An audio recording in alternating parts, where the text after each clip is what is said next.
This is the one that I think is overlooked often. I call this personal gear with group influence. So these are things that you need to worry about. You're responsible to bring yourself. However, you can't make this decision independently. You have to make it as a group with all of your teammates. So are you going to bring sled or drag bags? Are you going to have skis, nice, or snowshoes from that side? If everybody else shows up with skis when you're getting off of the air taxi at the Denali base camp and you have snowshoes, you're going to be a very unpopular person on that team. So you're responsible to bring it, but you got to decide as a group. What type of crevasse gear are you going to bring? Repair kits, even some what I'll call as personal items. So for example, when I went on Denali, I did a little bit more technical route, the West Rib. We had one ice tool, one ice axe, and we decided for at least 2 people to bring matching ice tools. That way, if we had some harder ice leads, we'd have a matching set of ice tools to climb the harder pitch. You can do it with 2 different brand ice axes, but it just feels better to have one set. Food. Are you all going to cook your food in the pot, or are you just going to have boiling water and use boiling water to rehydrate food and things like that?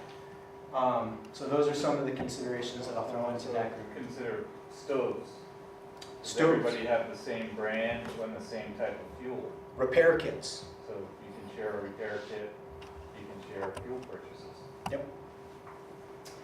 Team gear, just like personal gear, make sure you have well ahead.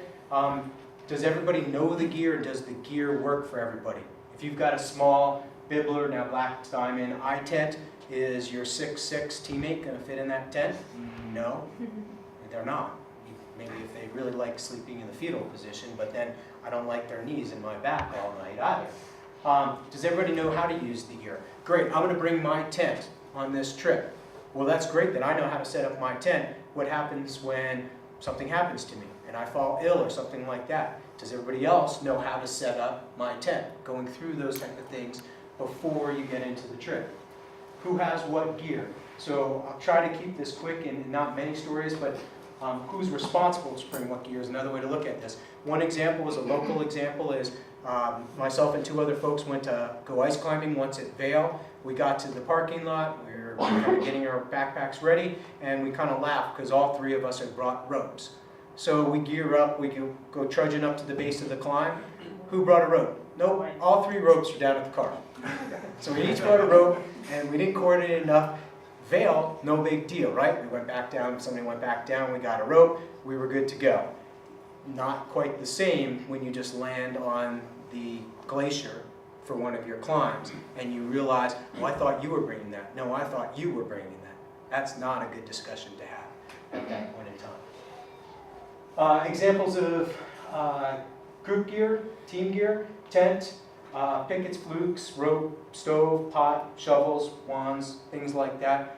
For our, we're going to go ahead and for our overnight, we are going to plan our overnight after the ice day, not that overnight, but the camping overnight, like we're going on an expedition. You will get together with your teams where you guys are running that meeting, but an instructor will be there, and you're going to plan out things such as this. Some of the gear, for example, also, tents and stuff. If you don't have a 4-season tent, we'll work out things like that. We have a lot of gear in between the club and our own extra personal gear from some of the team gear perspective. Ropes, we've got club ropes that we'll be using, so you won't have to use your personal rope, etc. I know I'm flying through this. Any questions so far? Okay, some other thoughts. This is a huge one in my opinion. Systematize or developing systems for how you pretty much do everything or a majority of things on big trips is really going to help you. So if you can figure out how you consistently pack your backpack, first of all, it fits well on you and you carry the weight well, but when you get in and it's a big storm and you need to find a particular piece of gear quickly because you just dropped into a crevasse and you need to get that extra layer of clothing on, something like that. On your harness, this one is probably the key one, is if you always set up your harness the same way and you know, okay, on the left side here, here is my beaner that's got my pulley and prusik for a crevasse rescue system. And I've got it all on one beaner, and I know exactly where it is. So when I'm down holding self-arrest, and I happen to be having to set up a anchor system at the same time, I'm not trying to go, where is it? I know, okay, I gotta reach back. Okay, I feel my pulley where it should be, pull this one off my harness, and I'm set to go. I've got another one set up just with my Prosix. I got another one over here with my chest harness where I'm going to get set up when I'm first at the trailhead or getting out of the tent, etc., etc. So getting things into systems, having them prepared. The less you have to think on the glacier, and you can make things easier for yourself and get into habits and routines, the better that you're going to be. Okay, some people think well, a lot of people think I'm crazy, but my boot for this type of boot here, and this boot for this liner, when I have it out, it doesn't have too much of a pronounced edge. And it's dark, it's 12 midnight and I'm getting ready. Is this my left boot or the right boot? Does this go inside this way or does it go inside this way? So I mark left inside, right on my liner. I don't have to think about it. I just shine my headlamp, bam, I start pulling it on.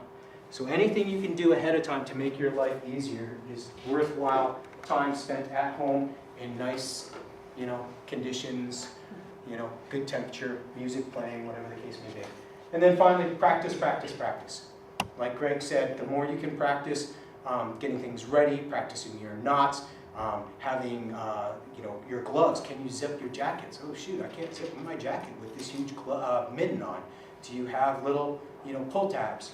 Put pull tabs on your zippers, things like that. Okay, so I love this quote. I checked it today. The link had changed. I put the new link. This is from a story by actually Stephen King. It's just a short blurb.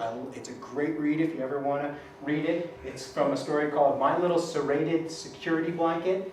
This is not the sort of gadget to inspire nursery rhyme. I look at the DMM Predator Ice Axe and think of murder. So who would have thought Stephen King would be talking about mountaineering gear? And it's a short story, not story, really, a little piece by him about gear. Yes, I am a gearhead. This is before we moved to a different room, and unfortunately I have more gear. Okay, some handouts. I'll hand out all these on the break. We'll go ahead and take a break just in a minute. We're going to go through Kilimanjaro, the Machame route. Aconcagua, we plan to do the Polish Glacier Direct, which is, again, a little bit more technical route than either the normal route or the false Polish. We actually, on that climb, for example, the Polish Direct route was just bullet hard, blue ice. Very few people do it, but the people that were attempting it ahead of us, they were breaking their ice picks on the ice. We brought enough. Everybody on the team, we had 3 people on this trip, brought 1 ice screw. I brought 2 because I was probably going to be doing more leads. So with anchors and then climbing along the way, I was looking at like 60-foot leader falls. And no, with those type of blue ice conditions. So we changed real time on the mountain from that perspective. Denali West Rib, talk about that. And then one of the 8,000 meter peaks, Greg and I have done that, called Shishapagma, and some of the gear that we had for that. I'm not going to go into food a lot at all. Bill's going to be talking about that next week.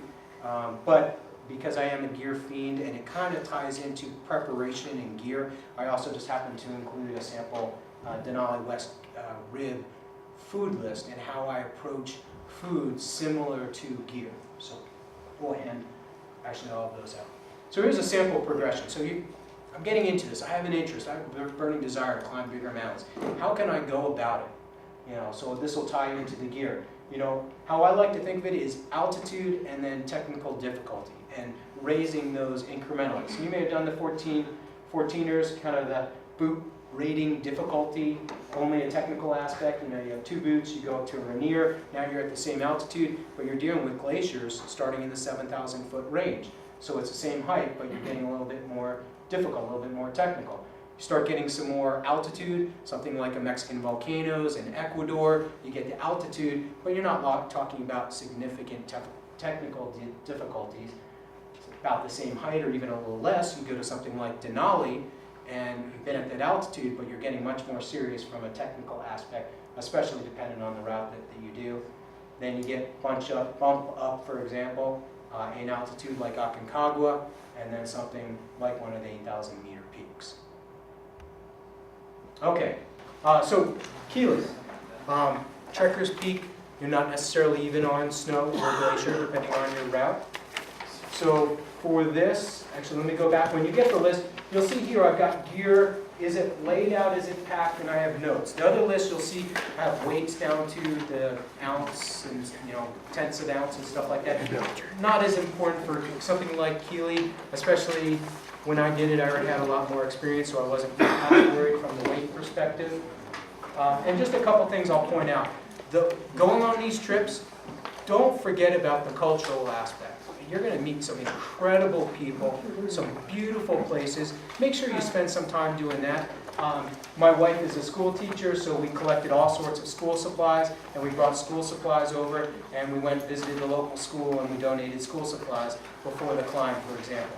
And some of these places, especially more remote locations, Himalaya, etc., they've never seen a picture of themselves. So seeing, what we have in digital cameras today goes a long way. You'll see, we're not carrying big packs. We have little day packs. It is a national law that you use porters on Kilimanjaro. So it's nice. I mean, I've carried enough weight enough times. I did not feel guilty at all about taking my day pack and getting into camp, and the tent was set up and they have popcorn ready for you and stuff like that. You don't have to suffer. Don't suffer if you don't need to. We had snow fairly low down compared to what's usual. For example, I can take a lot of photography and a lot of pictures, so I have my sunglasses off. You can see how I'm squinting with all the snow. Well, the porters, they don't have any eye protection. We had to treat a lot of our porters for snow blindness. And literally, one night someone couldn't see, and we had to help them. And we gave them tips of our, at the end, for example, of some of our goggles. And it was just so foreign to them. You mean I have to wear sunglasses even if it's cloudy out? Or I can wear goggles even if it's not snowing out, but it's bright? So don't take things like that for granted, even for us. You'll often be starting at climbs at the middle of the night. So do you have the right gear? Can you adjust? Anticipate what you're going to need. Betsy here wasn't feeling too well, so she even had her goggles down before it was light out. Do you have your sunglasses? Do you have your goggles easily accessible so you don't have to necessarily stop and again dig through your backpack to find them? Hopefully you've got a system so you know exactly where they are. But thinking ahead, and it may get cold. It was colder coming down off of Kilimanjaro for us than going up, so we had to break out the bigger puff jackets and stuff like that. What are you going to combine with your trips? We combined it, and it's very common to combine a safari with a climb of Kilimanjaro. So what do you have that you need to bring on your quote-unquote equipment list for the safari or any other activities that you're going to combine with your trip as well? Now I start getting into, I like, weighing all my gear and understanding where I'm at, what makes sense. So yes, this is, as Greg said, I think he said obsessive compulsive. My wife just calls it anal. I'll take either. But what does it weigh in pounds and ounces? How many do I have? What's the total weight? And I can kind of sum up, get a sense of what I'm carrying. This is also important if you're going to use sleds or drag bags. How much are you going to carry on your back? What are you going to try to put on your back? What are you going to try to put in your sled? Some things will be driven possibly by also caching it and things along those lines, but also distributing your weight. What are you using to weigh stuff? Just a little small kitchen scale type thing, and if you don't have one in your kitchen, I think you can get one probably from Target for, I don't know, $8 or $15, whatever it is. Or there are specs for things, but always be careful of the manufacturer's specs, especially for tents. Usually they're going to advertise tent weights as without the poles, without the stakes, et cetera, et cetera. So that's not realistic from that side. So this is laying out my gear, and it's amazing actually how little gear necessarily you need. I will not kid you. You're going to come back from these trips and get off the mountain. We had this big debate when we came off of Denali. Were we going to? Oh wow! Now I feel official. I know I'm going to trip over this tonight. Do we go get a beer and a hamburger first, or do we shower first after being in the backcountry? And Goran Krupp, the famous Swede that climbed Everest, biked all the way from Sweden to Everest, and then climbed Everest solo back in the '96 season when there were those issues and stuff. I saw a great presentation from him once before he unfortunately passed away, and he said every pair of underwear is great because you got front to back to front, inside out, front to back to front. And then the funny thing is I just saw that in a cartoon movie this past year. Inside Out had that same type of statement. So pop culture is taken from us, I guess. Maps.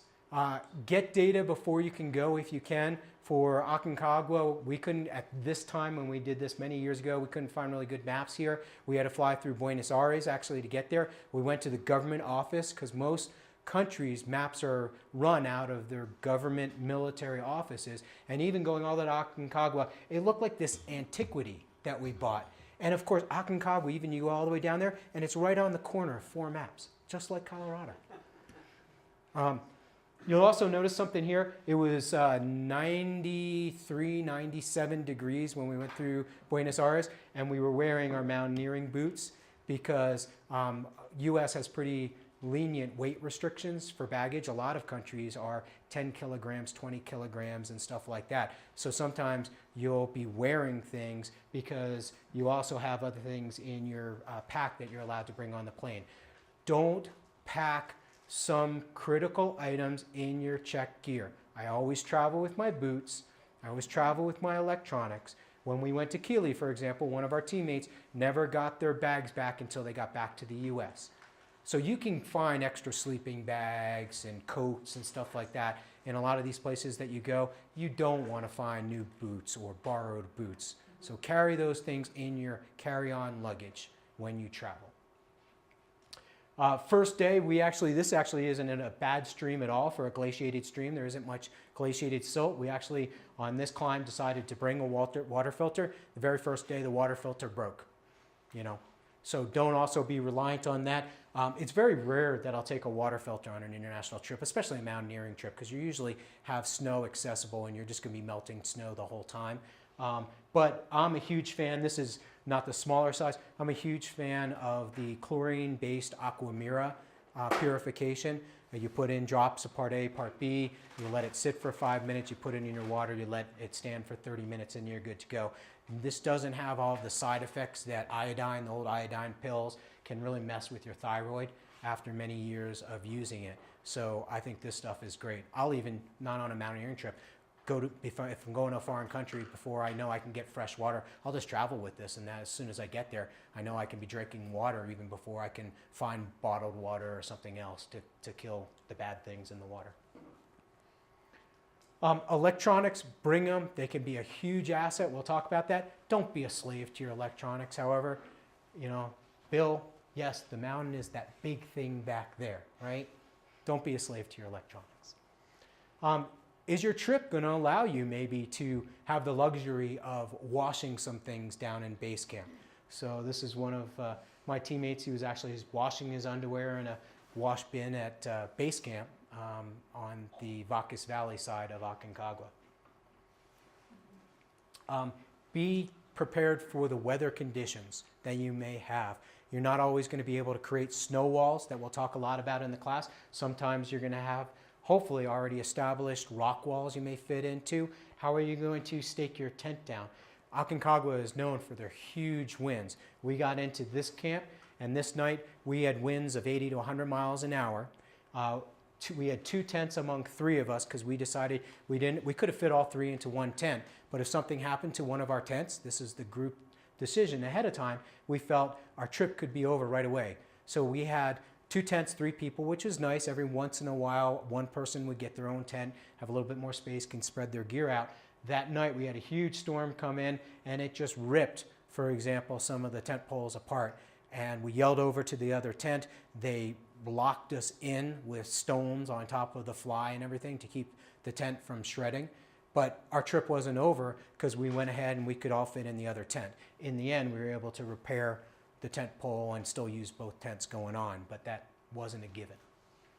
Human waste can be a huge issue on a lot of mountains. It's just the reality of this is right beyond camp, beyond some, let's see, do we have a laser pointer? Is that the red? Yeah. Okay, right beyond these rocks, camp is right over here, and on the other side, and this is not the normal route side, we had all this human waste.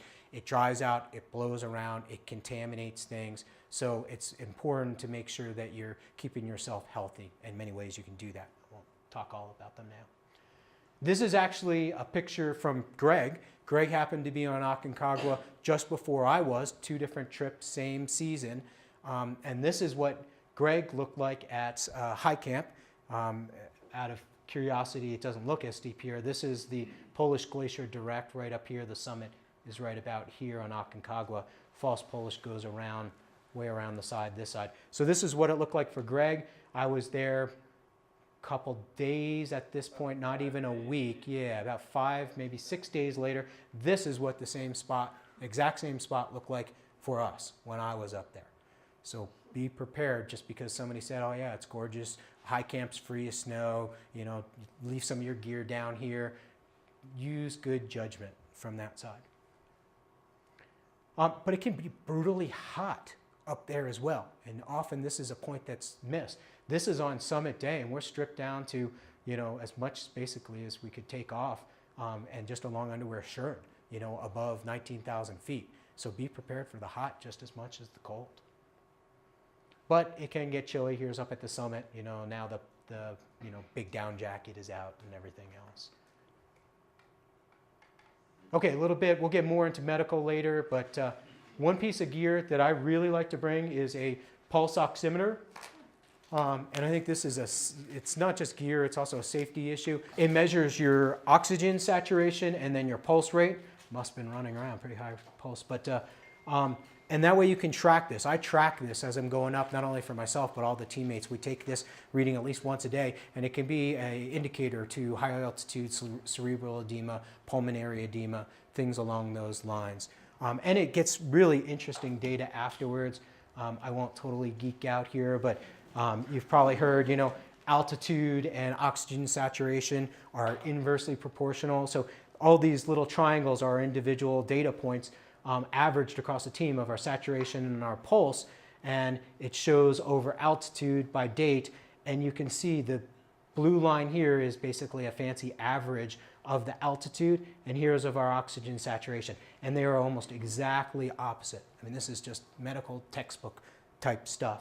Do we have anybody in the medical field here? Just out of curiosity, we've had doctors in the past. Some of these things, if you were found here in town with some of these readings, they'd be blaring you to the hospital. So for example, here's up on the summit, we had oxygen saturations of everybody in the team from in the high 50s to low, not even the low 60s. If you are come upon in Colorado Springs and your oxygen saturation is in the low 80s, high 70s, they're taking you to the hospital. So you gotta know your body and everything else through this. What goes up has to come down. We were doing double carries on this peak going up. You can't use sleds or anything else because you're on rocky terrain a lot of the time. And this is one of our teammates trying to pull all of his gear down off the mountain at one time. He got most of the way down, and then he couldn't do it. He had to leave some gear and then come back up for a second take down, back down off the mountain. Think about what footwear you have. Okay, it's just an approach. This is somebody that kind of latched on to our team. He was a solo climber. And on the hike out, we had a lot of water crossings. In between the water crossings and everything else, he said, oh, I'm just going to keep my Tevas or whatever they are on. And once we cleaned them up, it wasn't as bad as it looked, but he really kind of mashed up his foot because he didn't want to bother changing back into even tennis shoes on approaches or something like that. It doesn't have to be big mountaineering boots. Even on Rainier, I'll use tennis shoes up for the first day and stuff like that, and then cache them because it's just a lot nicer than having a lot of weight on your feet. Denali, moving on. Real quick, if you're not familiar, the normal route goes up here is, for example, this blue line. The route that we did is something called the West Rib, full West Rib. This down here is the northeast fork of the Colheitna. It's fondly known as the Valley of Death because avalanches can come through and they go all the way across this valley and there's not much you can do. So, for example, this was a trip that we decided not to bring avalanche beacons, because where the avalanche beacons potentially would help us, it wasn't something where it was going to be productive for us to have. That was our team decision. But anyway, just a beautiful aesthetic line up this ridge. Greg's been on this route as well. So this is where I included food, and I just wanted to show you a picture. You're bringing a lot of food, okay? And we'll talk about nutrition and how there's no way I can eat 5,000 to 6,000 calories a day. I just can't do that. And my knowing yourself, again, is important. My appetite goes down, not only with altitude, but often with exertion. So how I combat that is I create a very detailed list, as you see in that Denali food list, that says, and I pack 1 day's of food in a large Ziploc. I should have stock in Ziploc. Each of these aren't in yet, but each of these are a day's worth of food, and I put it into a gallon-sized Ziploc. And my goal was to eat everything in that gallon Ziploc in a day. And it wasn't if I was hungry. You don't eat for hunger up here. You're eating for energy. And I was trying to force that down. So having that, same approach to it. With the Pringles? 2 cans of Pringles extra on this. Okay, Pringles. I don't think I've almost ever had a Pringle down here in town, what I'll call in town.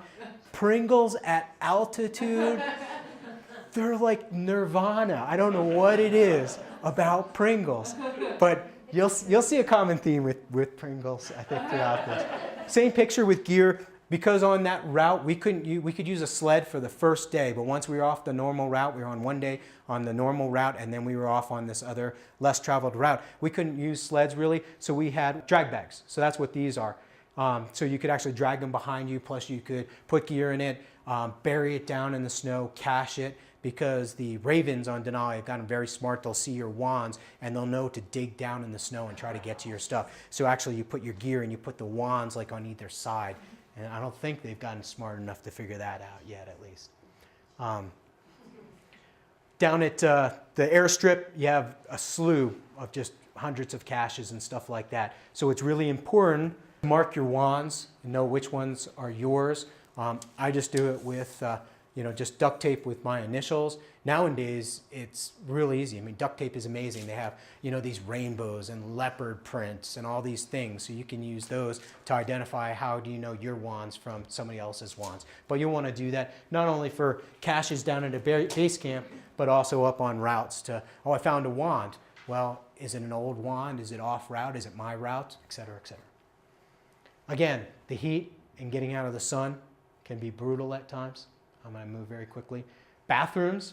This is one of our bathrooms going directly into a crevasse, so you definitely wanted to make sure that you held on to this line as you kind of leaned back. And one of the, I can't claim credit for this, one of the people on our team created this little U-insulate, so you could actually even sit down. We had a slide, it went right into the crevasse, and then Greg and his team pulled the same concept. He's like, Yeah, we got that idea from Mike, and all 6 guys on our team voted that was like the best piece of gear.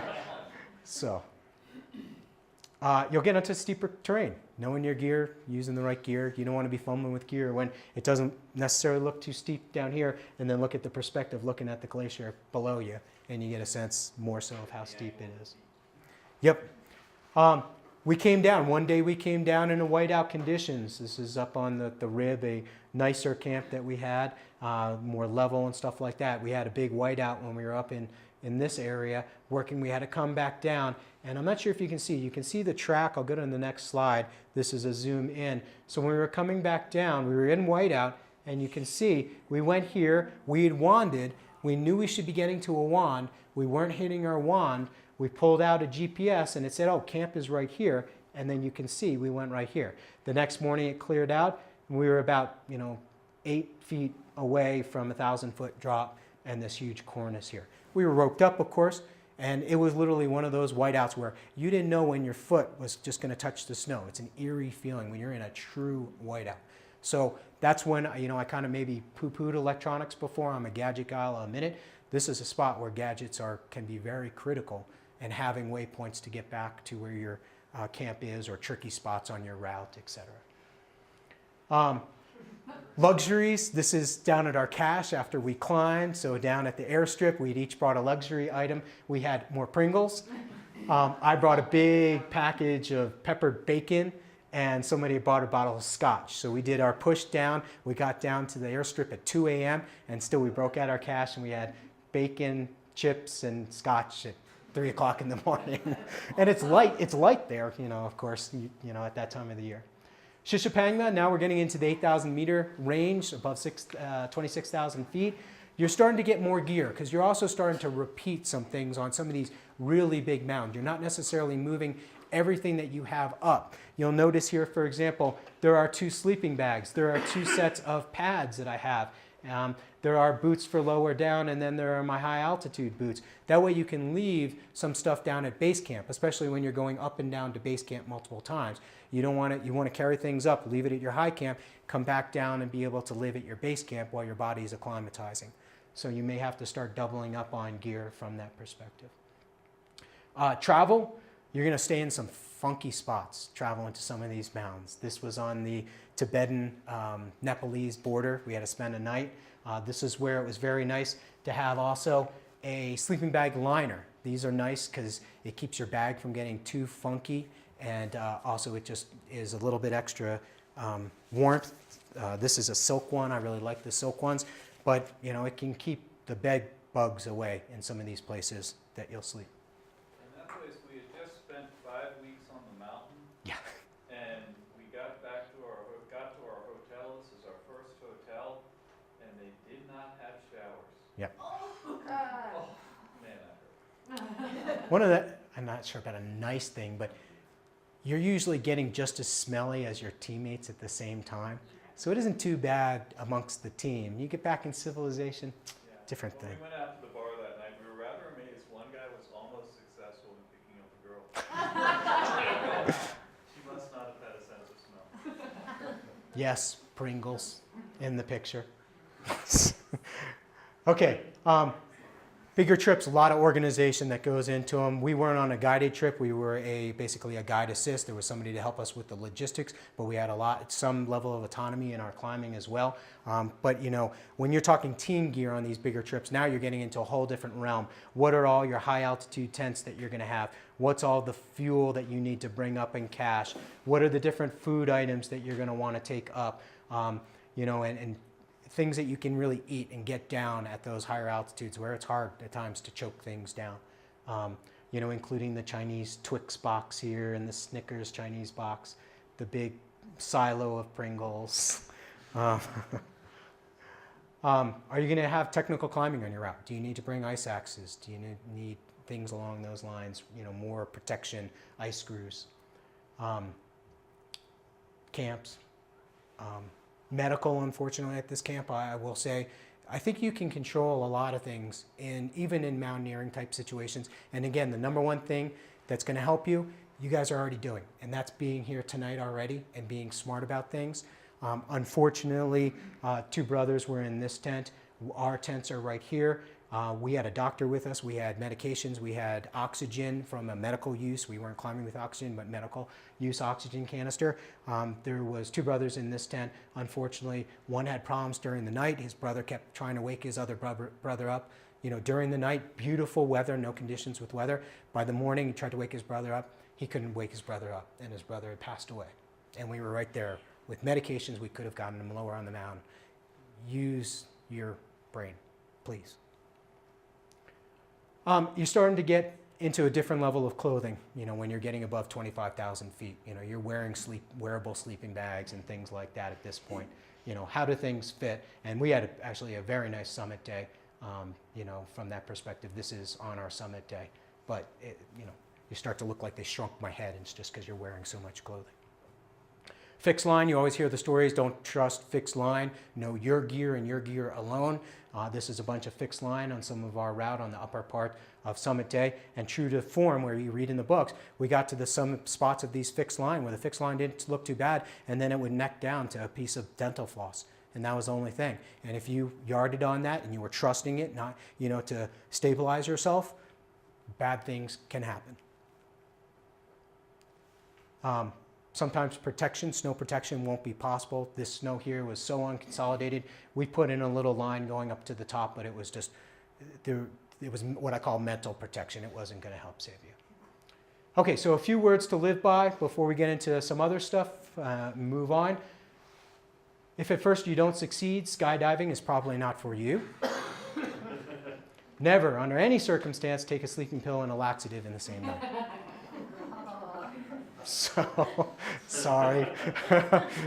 So let's turn the lights back on. I want to show some of the gear as samples. We can talk through, ask questions, but I want to make sure we leave enough time. During the break, I handed out a copy of the gear list that we're going to use actually for the class. So we'll make sure that we break enough time to at least go over this a little bit. You may have more questions. We can talk about those offline.